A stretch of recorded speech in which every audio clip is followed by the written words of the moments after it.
Online and on your smart speaker. Royal Copenhagen, more than just ice cream. Open every day for food and coffee. SAFM. Over 270 locally owned centres servicing Australia since 1979.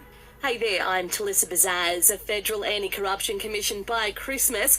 That's the promise from Labor if they're elected to run the country. The federal opposition has long pushed for an anti-corruption body to be set up. Labor has highlighted it as a priority if they're elected.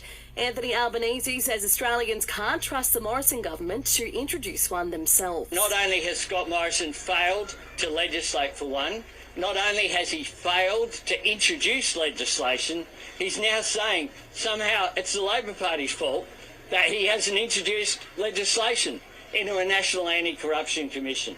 Meantime, the Prime Minister has come out in defence of Liberal candidate for Warringah, Catherine Deves, over controversial comments she made about transgender women in sport. Scott Morrison has addressed the comments, saying Ms Deves has apologised. The comments that Catherine has made, obviously, were insensitive, and she's admitted that. What she has been talking about is this very sensitive, but an issue that I know is spoken about right across the community of ensuring fairness in sport. Police are still searching for three men behind a horrifying acid attack in the Sydney CBD overnight. A woman was standing outside a restaurant at around 11 p.m. when three men got out of a car, throwing acid before taking off. Detectives believe it was a targeted attack.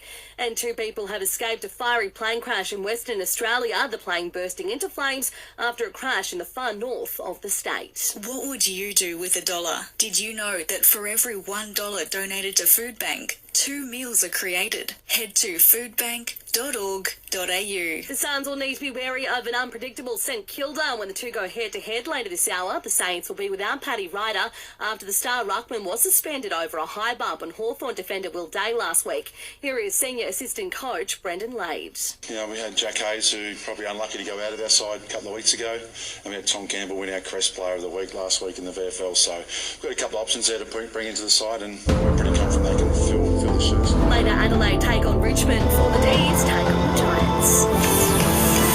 Buying or selling, all residential properties, Miller, One and John.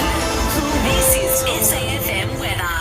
Staying cloudy, dropping down to 13 degrees tonight, with tops of 25 tomorrow for the Limestone Coast. And the Listener app is the new home of your local news. Join now to listen live or on demand.